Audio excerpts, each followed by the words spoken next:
राम राम प्यारे मित्रों, मेरे चैनल भक्त प्रेम में आप सबका हार्दिक स्वागत है। चैनल को सब्सक्राइब करें ताकि आने वाली सारी वीडियो आप सभी तक पहुंच सके। प्यारे मित्रों, आज के वीडियो में मैं आपको कैलाश पर्वत के बारे में रहस्यमय जानकारी दूंगा और इस जानकारी का सीधा संबंध शिव पुराण से है। आप लोगों में से अधिकतर ने कैलाश पर्वत के रहस्यों के बारे में सुना होगा, लेकिन शायद आप लोगों ने यह नहीं सुना होगा कि शिव पुराण आखिर कैलाश पर्वत के बारे में क्या बताती है। तो चलिए दोस्तों, देर न करते हुए वीडियो को शुरू करते हैं और वीडियो को अंत तक देखना ताकि आपको पूरा रहस्य ठीक से समझ में आए। सनातन धर्म में कैलाश पर्वत एक बहुत ही विशेष स्थान रखता है। आस्था का केंद्र होने के साथ साथ कैलाश आध्यात्मिक रहस्यों का भी केंद्र है। कैलाश के आसपास ध्यान से सुनने पर निरंतर डमरू या ओम की सी ध्वनि सुनाई देती है। सबसे रहस्य की बात तो यह है कि ऊंचाई में एवरेस्ट से भी छोटा होने के बावजूद यह पर्वत अजेय रहा है। आज तक कोई भी पर्वतारोही इस पर चढ़ नहीं पाया है। कई लोगों द्वारा कैलाश पर चढ़ने का प्रयास किया गया, परंतु सभी प्रयास व्यर्थ हो गए। चढ़ाई करने वालों की या तो प्राण चले गए या फिर उन्हें मजबूरी में अपनी चढ़ाई की शुरुआत में ही प्राण बचाने के भय से कैलाश छोड़कर भागना पड़ा। शिव पुराण के अनुसार कैलाश पर्वत पर स्वयं देवों के देव महादेव रहते हैं, अतः यह ईश्वरीय शक्ति का केंद्र भी हो जाता है। पर्वत के अंदर एक रहस्यमय दुनिया है जो आज तक किसी भी इंसान ने नहीं देखी है। दुनिया के बहुत सारे पर्वतारोही कैलाश पर्वत पर चढ़ने की नाकाम कोशिश कर चुके हैं। भगवान शिव की उपस्थिति कैलाश को परम पवित्र स्थान बना देती है, इसलिए किसी भी जीवित मनुष्य का कैलाश पर पहुंच पाना असंभव हो जाता है। मात्र वही मनुष्य इस पर्वत पर जा सकता है जिसने अपने जीवन में कोई भी पाप न किया हो। कहा जाता है कि पर्वत पर थोड़ा सा ऊपर चढ़ते ही व्यक्ति दिशाहीन हो जाता है, उसे समझ में ही नहीं आता कि जाना कहाँ है। और चूंकि पर्वत पर बिल्कुल खड़ी चढ़ाई है, ऐसे में बिना दिशा का ज्ञान हुए चढ़ाई करना मृत्यु को निमंत्रण देने के बराबर हो जाता है। कुछ ही साल पहले एक पर्वतारोही ने कैलाश पर्वत पर चढ़ने की कोशिश की थी, लेकिन कहा जाता है कि थोड़ा सा ऊपर जाते ही उसके शरीर के बाल और नाखून तेजी से बढ़ने लगे और उसे काफ़ी घबराहट होने लगी, जिसके बाद वह नीचे आ गया। वर्तमान में तो कैलाश पर किसी को भी चढ़ने से रोक लगा दी गई है। अब तक की बताई गई जानकारी आप लोगों में से सभी ने सुना होगा। यह तो है प्रामाणिक घटनाएं जो बताती हैं कैलाश पृथ्वी पर होते हुए भी पृथ्वीवासियों से अछूता है। यह तो कैलाश पर्वत का एक पहलू है जिसे हम सब जानते हैं, लेकिन इसका एक और पहलू भी है जो शिव पुराण में वर्णित है, जिसे संभवतः सभी नहीं जानते। शिव पुराण में सृष्टि की संरचना से संबंधित कुछ बातें बताई गई हैं जो कैलाश पर्वत के रहस्यमय होने का अन्यतम पहलू का वर्णन करती है। तो चलिए मित्रों, पहले मैं आप सबको वह कथा सुनाता हूँ जो कैलाश पर्वत के रहस्य से जुड़ी है। शिव पुराण की कथा बताती है कि जब निराकार परम ब्रह्म ने अपने लिए आकार का निर्माण किया तो वह आकार भगवान सदाशिव हुए। भगवान सदाशिव ने अपने ही स्वरूप से शक्ति की सृष्टि की जो उनके अपने श्रीअंग से कभी अलग होने वाली नहीं थी। वह शक्ति अंबिका कही गई। जो सदाशिव हैं उन्हें ही परम पुरुष, ईश्वर, शिव, शंभु और महेश्वर कहते हैं। उन काल रूपी ब्रह्म ने एक ही समय शक्ति के साथ शिवलोक नामक क्षेत्र का निर्माण किया था। उस उत्तम क्षेत्र को ही काशी कहते हैं। वह परम निर्वाण या मोक्ष का स्थान है जो सबके ऊपर विराजमान है। वे प्रिया प्रियतम रूप शक्ति और शिव जो परमानंद स्वरूप है उस मनोरम क्षेत्र में नित्य निवास करते हैं। काशीपुरी परमानंद रूपिणी है। मुने शिव और शिवा ने प्रलय काल में भी कभी उस क्षेत्र को अपने सानिध्य से मुक्त नहीं किया, इसलिए विद्वान पुरुष उसे अविमुक्त क्षेत्र के नाम से भी जानते हैं। वह क्षेत्र आनंद का हेतु है, इसलिए पिनाकधारी शिव ने पहले उसका नाम आनंद वन रखा था। उसके बाद वह अविमुक्त के नाम से भी प्रसिद्ध हुआ।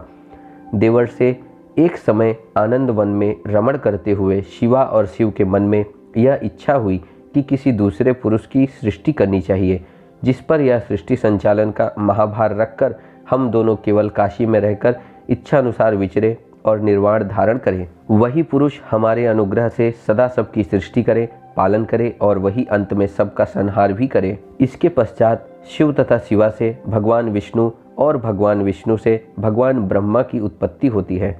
इसके पश्चात ब्रह्मा जी द्वारा सृष्टि का निर्माण किया जाता है। हम सभी जानते हैं कि कैलाश पर भगवान शिव वास करते हैं।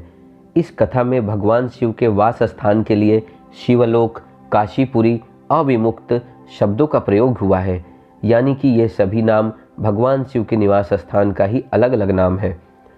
संसार की सृष्टि ब्रह्मा जी द्वारा की गई, लेकिन इस कथा के अनुसार शिवलोक का निर्माण ब्रह्मा जी और नारायण से भी पहले हो चुका था, यानी कि शिवलोक सर्वप्रथम रचना और सबसे प्राचीन है। धरती पर कैलाश ही है जो भगवान शिव के निवास स्थान के रूप में जाना जाता है, यानी कि शिवलोक जो कि आध्यात्मिक जगत है उसमें और भौतिक संरचना पृथ्वी पर स्थित कैलाश में कोई न कोई संबंध है। इसी कारणवश इस पर चढ़ाई करना असंभव है। अपने अंदर रहस्यों को समेटे कैलाश पर्वत ही पृथ्वी पर वह स्थान है जो परमेश्वर की प्रथम संरचना शिवलोक तक जाने का मार्ग हो सकता है। ऐसी ही संभावना इस कथानुसार लगती है। भगवान शिव अविनाशी और स्वयंभू हैं। इस कथा के अनुसार भगवान शिव तथा शिवा संपूर्ण सृष्टि का नाश होने पर भी इस स्थान को कभी नहीं त्यागते, अर्थात कैलाश पृथ्वी पर उपस्थित होते हुए भी अमरता का स्रोत है, जो भौतिक संरचना में स्थित पृथ्वी और ब्रह्म की संरचना शिवलोक के बीच एक द्वार की भांति भूमिका निभा रही है।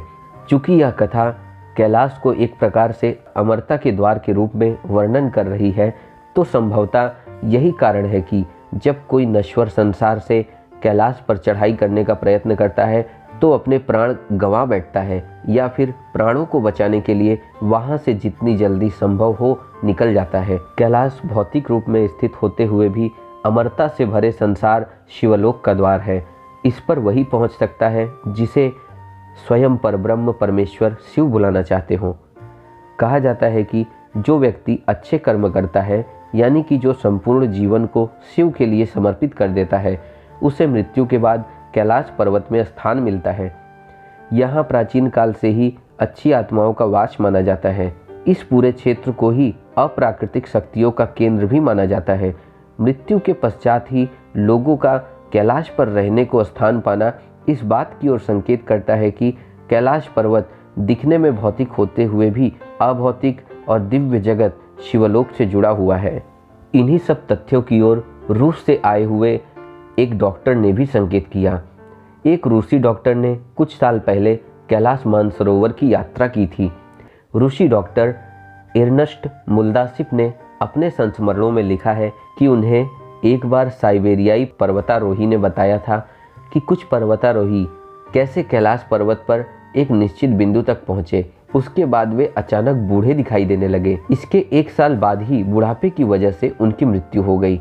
इसी प्रकार प्रसिद्ध रूसी चित्रकार निकोलाई रेरिक को यह विश्वास था कि कैलाश के आसपास के इलाके में संभाला नाम का एक रहस्यमय राज्य है, जहां सिर्फ सिद्ध और तपस्वी ही रहते हैं। 1999 में रूस के नेत्र रोग विशेषज्ञ एर्नस्ट मुल्दासिफ ने यह तय किया कि वे कैलाश पर्वत के रहस्यों को खोलने के लिए उस स्थान में जाएंगे।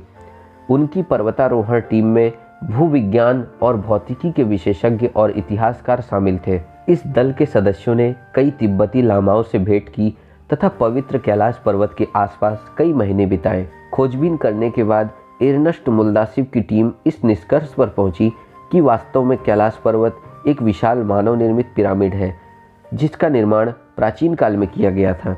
उन्होंने दावा किया कि यह पिरामिड कई छोटे छोटे पिरामिडों से घिरा हुआ है और यह पारलौकिक गतिविधियों का केंद्र है। परंतु यही डॉक्टर जब वहां से लौटकर अपने देश आते हैं तो लिखते हैं कि रात की खामोशी में पहाड़ के भीतर से एक अजीब सी फुसफुसाहटों की आवाज़ सुनाई देती है।